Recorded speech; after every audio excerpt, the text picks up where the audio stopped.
Hey, welcome back to the Pop Culture Tarot. So, this is a request. I got a request to do a reading on Ezra Miller. This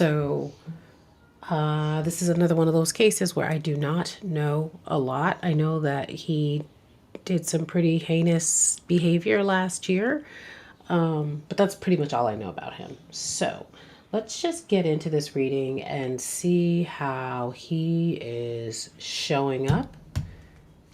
So, what is the overall? Oh, they don't want to do that yet. What's the overall energy? This is the wrong deck. This is the right deck. What's the overall energy around Ezra Miller at this moment? What's the overall energy? We can't read from that. Silly me. What's the overall energy around Ezra Miller? Ezra Miller. Whoa. Okay. Oh. Wow. Okay. Oh. Okay. Oh boy. This is one of those cases where I wish I knew more. But so it's interesting here that we have the apple. Was it Snow White who was offered the apple? Snow White and the Seven Dwarfs. So to me, this is giving me very much bait and switch energy. I feel like allegedly this is an ongoing cycle. Something that was offered to Mr. Miller. Something that was offered to Mr. Miller at a young age.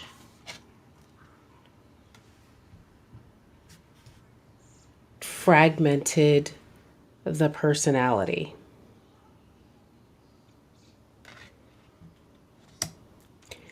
And that fragmentation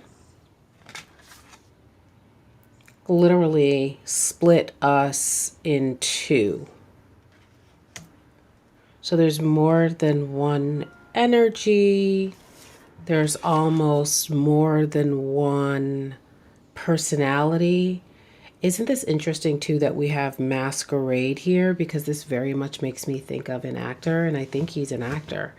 And so it's almost like hiding these fragmented parts of the self.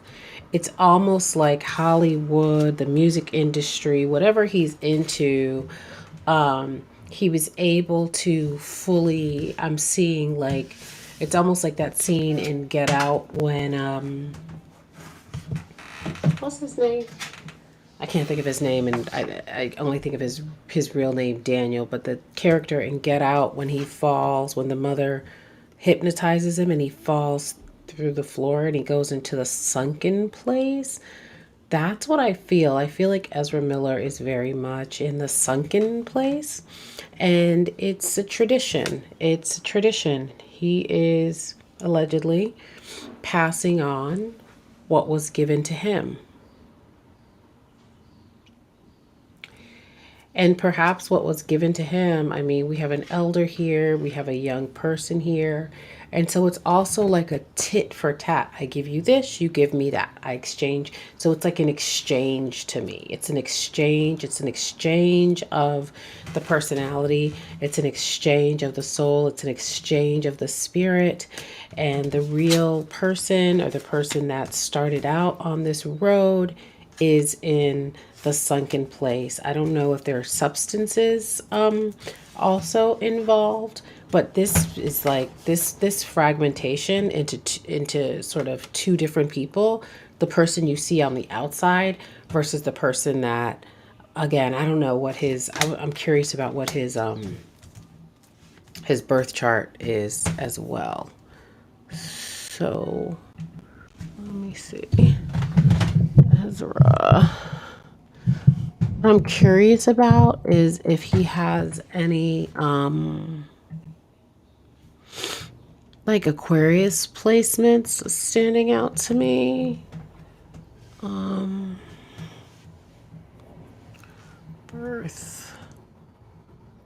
Oh, he's a Libra. Oh wow, interesting.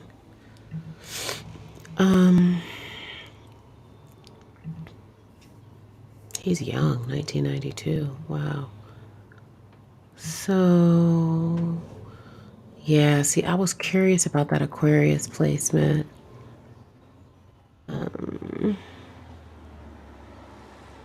Saturn in Aquarius. And then also curious about Gemini. Interesting. So limitation on that. You know, Saturn is a planet, it's the planet of no. It's very much the planet of limitation. It is a traditional ruler of Aquarius. So it's interesting to me that he has Saturn in Aquarius. You know, Aquarius is the planet of innovation. It is the planet of being futuristic. But Saturn is also, you know, again, it's such a, this makes so much sense to me now why I was like fixating on this Aquarius, because Aquarian can be a very, because again, that because it's ruled by Saturn traditionally, we can see a lot of control with the Aquarius. So yes, there's the humanitarian, there's the innovation, there's the futuristic. Aquarius rules the internet and things like that. But to me, there's also this controlling piece. And I think that's why I'm getting this bait and switch where it's almost like, you know, he allegedly offered very shiny things to people. And then once they get in his quote unquote grips, he becomes somebody else. And so again, it's like he's passing on allegedly this legacy of fragmentation to people. He's passing on what he was given, not this deck, this deck. So that's the overall sort of energy of what he's working with. And really that could be the whole reading in itself. Anything else about Ezra Miller? Anything about sort of how he was supposed to show up? Interesting. So I got uncover, nostalgia, sentimentality, and memory. But this uncover piece, you know, it's when I asked about the way he was supposed to show up, what his mission was supposed to be in the world. It's interesting that I got this uncover piece because perhaps he's supposed to shine a light on this darker side of life, this darker side of experiences. I'm done with this stuff. And so what is the, they want to stick with this, like, what was the soul? What did this soul come here to do? We have passion. So the soul came here to live passionately. The soul, what else did the soul come here to do? Oh, wow. Finding love, the moon.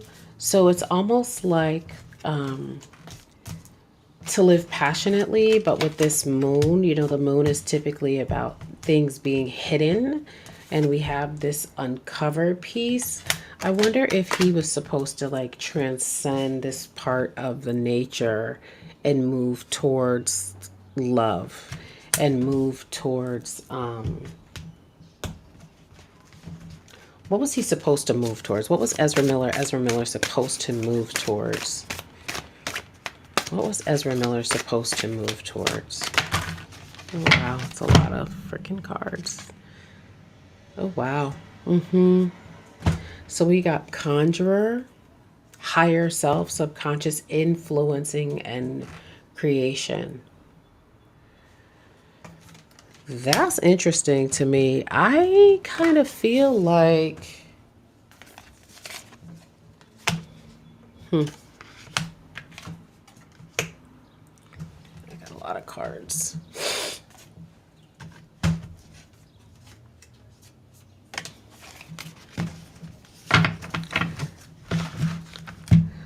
I kind of feel like he's doing low-key what he came here to do. It's kind of like showing people the perils